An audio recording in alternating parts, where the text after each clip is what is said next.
ዊናን ምን ሲል ሰማውትኝ እኛ ከገጠር ወደ ከተማ ስንመጣ አለ ማንነታችንን ሁሉ ቀይረን ነው የምንመጣው አስተሳሰባችንም ንግግራችንም ሪአክሽናችንም ሁሉ ነገራችንን ቀይረን ነው የምንመጣው ታዲያ ለምን እምነታችሁን ማሸጡትም ታዲያ ለምን ማንነታችሁን ጾታችሁን ማትቀይሩትም ይሻላችኋል ምክንያቱም የምትሰሩት ስራ ጾታን የሚያስቀይር ስራ የዝሙት ስራ ስለሆነ ይሻላችኋል እስካሁን በጣም ጥሩ ስራ እየሰራክ ጥሩ ነገር እያደረክ ያለው ካንድ ቡታጅራ ዩቲዩበሮች አንተን በጣም ነው ሞድ በጣም ነው ማከብረ እንግዲህ ከተማን ከቀመሳችሁ በእርግጠኝነት እናንተም ነገር የማትበላሹበት ምንም ምክንያት የለውም የሰው ልጅ በምን ገንዘብ ማግኘት እንደሚፈልግ እንጂ ገንዘቡ ምን ጣጣ ይዞበት እንደሚመጣና ትውልድ ላይ ምን አይነት ተጽዕኖ እየፈጠረ እንዳለ እናንተ አታውቁም ብቻ እናንተ ዝሙትም ይሁን ሱስም ይሁን ብልግና ዝቅ ያለ ስራም ይሁን ሰርታችሁ ብቻ ገንዘብና ገንዘብን ነው እንጂ ማግኘትና መፈለግ የምትችሉት ሌላ ለትውልድ የሚጠቅምና የማይጠቅም ቦታ ላይ አይመለከታችሁም እሱ እናንተ አይመለከታችሁም አለቀ እና እንዲህ ሲል ሰሞቲና በጣም አሳዘነኝ በቃ የገንዘብ ነው ማለት ነው ከገጠር ተነስተው ከተማ መተው ከተማ ፎቅ ሲያዩ አየሩ ሲቀየርባቸው ውሃው ሲቀየርባቸው ዋይ የእንኳን የቡታጅራ የናዝሪትና የአዲስ አበባ ውሃ ለምሳሌ በጣም ልዩነት አለው ብዙ ሰው የአዲስ አበባን የለመደ ውሃ ናዝሪት ሄዶ ሲጠጣ ይከብዳል ይላል የናዝሪትን የለመደ ውሃ አዲስ አበባ ሄዶ ሲጠጣ ይከብዳል ይላል እንደ ሁሉም እንደያካባቢ ውሃ እንኳን ጣሙ ልዩነት አለው የክፍለ ሀገርና የከተማ ውሃ ማለት ነውና ሁሉም ነገር ይቀየርባቸዋል እንትናን ምን ሲል ሰማውትኝ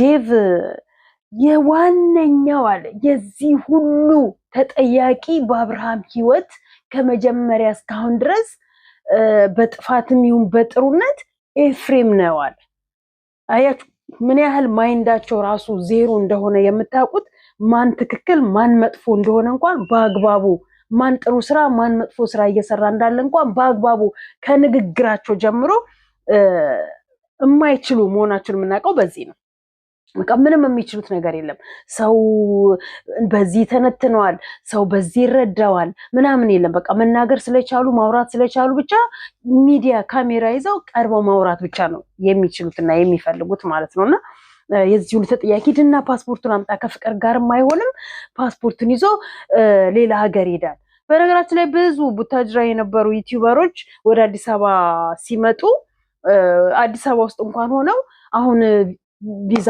ጨርሻለሁኝ ትኬት እየጠበቅኩኝ ነው ትኬት ቆርጫለሁኝ ውጪ ልሄድ ነው ካናዳ ልሄድ ነው አሜሪካ ልሄድ ነው ለነሱ ከቡታጅራ ወደ አዲስ አበባ መምጣት ካናዳቸው ነው አሜሪካቸው ነው ኢሮፓቸው ነው ማንኛውም ኢቭን ዱባያቸውም ነው ለምሳሌ ከክፍለ ሀገር ወጥተው አዲስ አበባ የሚገቡ ልጆች ዱባይን እንኳን ታስንቃለች አሁን ከተማ ያለችው አዲስ አበባ ማለት ነው አዲስ አበባውን ዱባይን እንኳን ታስንቃለች ነው የሚባለው እንደምንሰማው ምክንያቱም ተብለጭልጫለች በጣም በተለያየ ነገሮች አብዳለች ከዛ ደግሞ ወረድ ብላችሁ ስታዩ ደግሞ ዩቲዩበሮቻችን ብድ ብለዋል የሚለብሱት የሚሆኑት የሚያደርጉትን አሳጥተዋል ወረድ ብላችሁ መስኪን ጋር ስትደርሱ ደግሞ በቀን እንደሚበላና በቀን የሚተኛበት ዝናብ እየጨፈጨፈው ፀሐይ እየተፈራረቀበት የሚያድርና የሚኖርባት ከተማ ናት እና ለቡታጅራዎች ከክልላቸው ወደ ከተማ ሲመጡ ሁሉን ነገራቸውን ቀይረው ነው የሚመጡት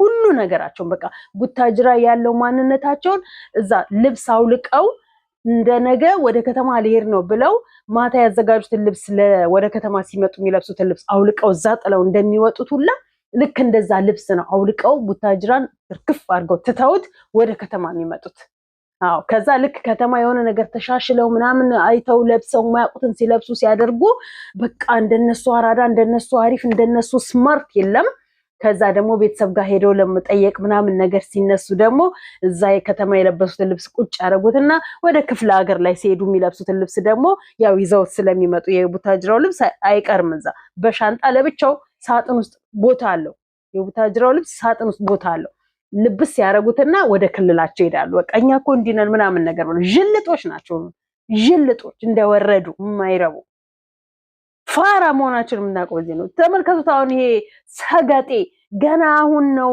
አይናቸው የበራው አሁን ነው ከተማን በደንብ ያዩት ምንም ቡታጅራ ከተማ ብትሆንም ቡታጅራ ከተማ የሆነችው ለምሳሌ አሁን ከተማ አዲስ አበባ ውስጥ የሆነ ገጠራማ ቦታ ብላችሁ የምትሉት የምታስቀምጡት ቦታ አለ። ለምሳሌ አሁን እሷ ነች ለነሱ ከተማ።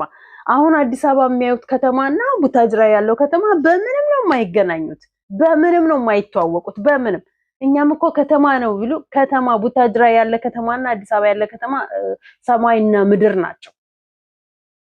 እና ከገጠር መተው ከተማ ዋናውን ከተማ ሲያዩ የኢትዮጵያ ዋና መዲና አዲስ አበባን ሲያዩት እንኳን የኢትዮጵያ የአፍሪካ ዋና መቀመጫ መዲና አዲስ አበባን ሲያዩት በቃ ኤሮፕ ሄዱ፣ አሜሪካ ሄዱ፣ ዱባይ ሄዱ፣ ካናዳ ሄዱ ነው የሚመስላቸው። በቃ በፓስፖርት ነው ወይ በመታወቂያ ነው ከቡታጅራ ተነስተው በፕሌንም ከሄዱ የሚመጡት ማለት ነው። እና ፓስፖርት ካወጡ ደግሞ በቃ ከነሱ በላይ በቃ ያቺ ፓስፖርት በስማም ጌጣቸው ወርቃቸው ናት።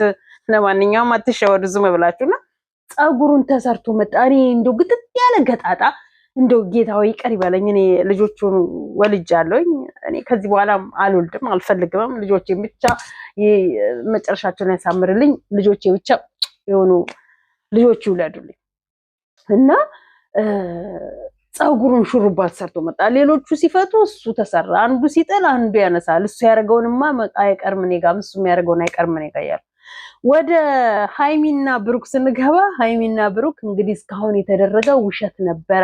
ሃይሚ እኔ እርጉዝ አይደለሁኝም፣ ያቺም ደግሞ ትላንትና ልጁ የሱ አይደለም ምናምን። መጀመሪያውንም እኛ ድራማ መሆኑን አውቀናል። በቃ እንዲህ ካልመጣችሁ የረከሰ ስራ ካልያዛችሁ የምታድጉ ሰው የሚወዳችሁ ገንዘብ የምታገኙ ስለማይመስላችሁ የረከሰ ስራ ላይ ነው ተጥዳችሁ እዛው ላይ ቁጭ ብላችሁ መቼ እንደምትበስሉ መቼ እንደምትነቁ ራሱ አናውቅም። በቃ ሁሉ ሰው አንድ አይነት ስራ መሄድ የለበትም። ሁላችንም በአንድ አይነት ስም አገራችን እያስጠራን ነው፣ በመጥፎ ስም እያስጠራን ነው ብሎ እንኳን የሚነቃ እንኳን የለም።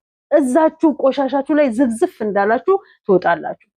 ሃይሚ ኦኬ አላረገሽም እና ለእኛ ሚስኮል ነው አርግዢ። ማና እኛ አታርግዢ አላልንሽ። እኛ ምን ያገባን? አንድ አይደለም ለምን 10 አታረግዢም? አለቀ። እናንተ ጋር እኮ ተንበርክኮ ቀለበት አደረገልሽ ማለት ወይንም ደግሞ አፈቅርሻለሁ ብሎ የፍቅር ጥያቄ አቀረበልሽ እኮ ማለት አለቀ። በቃ አልጋ ላይ እንሳፈር ነው። ከዛ ይዘለለ እንትን ይላችሁም። ሄርሚን አየናት አይደል? ሄርሚም ደግሞ ነገ ብድግ ብላ እኔ እኮ እሸቴን ነው አላረገዝኩም ክብረ ንጽህና አለ ልትለን ነው። እኔ አልነካኋትም ምን አላልኳትም። ነካት አልነካት እሱ እኛ አይመለከተንም። ምን ለራሳችሁ ተነካኩ፣ ለራሳችሁ አትነካኩ፣ እኛ ያገባንም። እንዲህ አይነት ወሬውን የሚወራ አይደለም። ግን ጅልጦች ስለሆናችሁ የመጣላችሁን መተንፈስ በቃ ለእናንተ ሚዲያ ምን መስሎ እንደሚታያችሁ አላውቅም። ዝም ብሎ መሬት ነው መስሎ መሰለኝ የሚታያችሁ። በቃ ብዙዎች ጋር የሚደርስ አይመስላችሁም። ዝም ብሎ መሬት ላይ ቆሞ በቃ የሆነ ሰው አይቶት እንትን የሚል ጅልጥ፣ የመጨረሻ ጅልጥ መሆናችሁ ማለት። አልነካዋትም፣ አልተኛሁም፣ ምንም አላረኳትም፣ አላረገዘችም እንደዚያ እንዴ። ለራሳችሁ ብትሰቀሉ ብትሰቅሉ፣ ብትጋፈፉ ብትገፉ እኛ ምን አገባን? ክብርሽ የሚዋረደው የራስሽ፣ ክብርሽ የሚወርደው የራስሽ። ጨዋ ሆነሽ ብትገኚ ጨዋ የምትባየው ራስሽ። እኛ ምን አገባን? በስራችሁ ውስጥ ግን የምታስተላልፉት መልእክት በቃ አንዲት ሴት በወንድምሽ እኮ አይተናል። በቃ ወንድምሽ 30 ሴት መነካካት 30 ጉድጓድ መግባት ልማዱ ስለሆነ ይግባሱ። አንቺም አሁን አንዴ መንገዱን አንዴ እስኪከፈትላችሁ እኮ ነው። በነገራችን ላይ ሴቶች መንገዱ አንዴ እስኪከፈትላችሁ በሆነ ወንድ ትንጠለጠሉና ትሄዳላችሁ። በዛ ከወንድ ጋራ ትተዋወቃላችሁ። ከዛ ከሱ ጋራ የሆነ ሪሌሽን ዲፕ ትገቡና ከዛ በኋላ ወድጀሽ ማፍቀሬሽማ ለምን እንደዚህ ይሆናል? ህግሽን ስጪኝ፣ በቃ እኔ እኮ አገባሻለሁ ይልሻል። ደግሞ ላንተ ያልተሰጠት ያለሽ ትሳቂዋለሽ፣ አለቀ። እግርሽን ትሰቅልይለታለሽ። ከዛ በኋላ አለቀ። አረገሽ ለደንታሽ ነው፣ አረገሽ ለደንታሽ ነው። ዩቲዩብ ላይ እንትን ሲመላለስ አይቻለሁኝ፣ ቲክታክ ላይ ማለት ነው። አንድን ሴት የምፈልገው ለአንድ ወር ነው፣ ከአንድ ወር ይዘለለ እኮ አብሬት ልኖር አልፈልግም የሚል ያለበት እንትን ላይ ነው። 1 አመት አብርሃም ከተፈለገ አለቀ። አንድ ሴትን 1 አመት ከተራገጠባት ከ1 አመት በኋላ እግርሽላሽ ያለቀ፣ የራስሽ ጉዳይ። ሌላው ተጫወተብሽ፣ ሌላው ፈለገሽ አልፈለገሽ ዳዝንት ኬር አይመለከተኝም አይነት ብሎ የሚገባ ትውልድ እንዲፈራ በቃ ትውልድ ሚዲያ ላይ ያለው ፈልግ ስጣት፣ ፈልግ አትስጣት፣ ፈልጊ ስጪው፣ ፈልጊ ተኝ፣ ፈልጊ አትተኝ፣ የራስሽ ጉዳይ። ፈልጊ ክብርሽን ጠበቂ፣ ፈልጊ ክብርሽን አዋርጂ፣ አይመለከተኝም። ተሰድበሽ ተረግጠሽ ተዘልዝለሽ ብቻ እኔ ጋር ቅረቢ።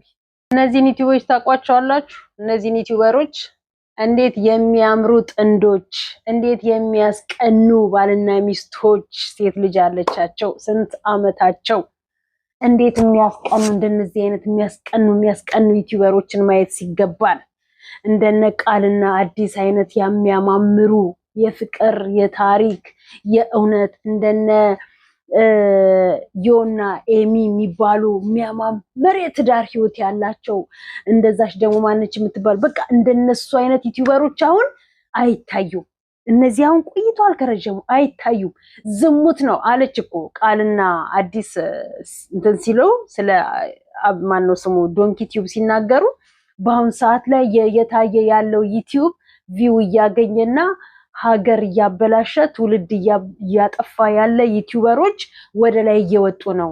ጥሩ ጥሩ ነገር የሚሰራ ግን የሚያይ የለም።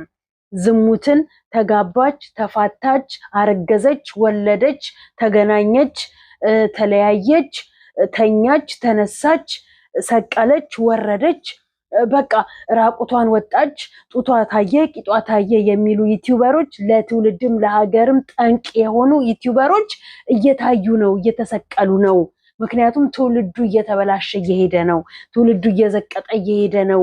እነሱን በፈለገ ቁጥር እነሱን ባየ ቁጥር እነሱ ለገንዘብ የሚሰራ ስራና ለሀገር ለትውልድ የሚጠቅም ስራ የሚሰራ ስራ ለእይታ የሚሰራ ስራ ልዩነት አለው አሉ። እነሱ ለገንዘብ ነው የሚሰሩት። በቃ ስለ ትውልድ ስለ ሀገር ስለ ሃይማኖት ኢምንት ነው አይመለከታቸውም፣ አያገባቸውም። ግን ስለ ዝሙት ስለ ገንዘብ ስለ ሰይጣናዊ አሰራር ስለ እምነት ማበላሸት ስለ እምነት መስደብ ስለ ጥንቆላ ስለ እንትና በነገራችን ላይ ሽንቷ ፈሰሰኝ ብላ ፕራንክ አደረገችው ባልየው ማለት ነው። አሁን ይሄንን ሩታ ስታየው ምን ያህል ሞራል እንደሚነካት ማለት ነው። ከእርግዝና ጀምሮ ያልታደለች ነፍስ ያልታደለች ሴት እኔ እንጃ በስመ አብ ወመንፈስ ቅዱስና እንደዛ አይነት ዩቲዩበሮች ናቸው እየታዩ ያሉት። ብዙ እንደዚህ ፍቅር የሆነ መልእክት ያላቸው ስለ ትዳራቸው ስለ ኑሯቸው ስለ ፍቅራቸው የሚያስተምሩ ስለ እድገታቸው በቃ ገንዘብን ሳይሆን በቃ ሰው ላይ በቃ ሰው የሚያዩን በቃ ለምን 10 ሰው አይታይም? ለምን 10 ሰው አይኖረው? እነሱ የሚፈልጉት ገንዘብን ሳይሆን ለትውልድ የሚያስተምር ለትውልድ የሚጠቅም ለሀገር ገጽታ የሚጠቅም ስራ ነው የሚሰሩት እና እይታው እየወረደባቸው ያሉት እንደነሱ አይነት ዩቲዩበሮች ናቸው።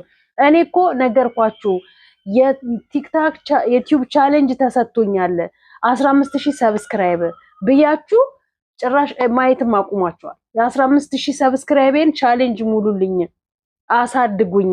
ለአንድ ወር ጊዜ ነው የተሰጠኝ። ይቺን አንድ ወር 15000 ሰብስክራይብ እና 15000 ሰው አጣለኝ። 15000 ደግሞ እኮ አይሞላም። አሁን ወደ 8000 እየገባሁኝ ነው። ፋቢል 7000 ሰው አጣለኝ። እኔ ጥሩ መካሪ እህታችሁን እናታችሁን አታሳድጉኝም? ለማንኛውም በሚቀጥለው ቪዲዮ እስከምንገናኝ ሰላም ሁኑ እና ዝሙትን አትከተሉ ፕሊዝ።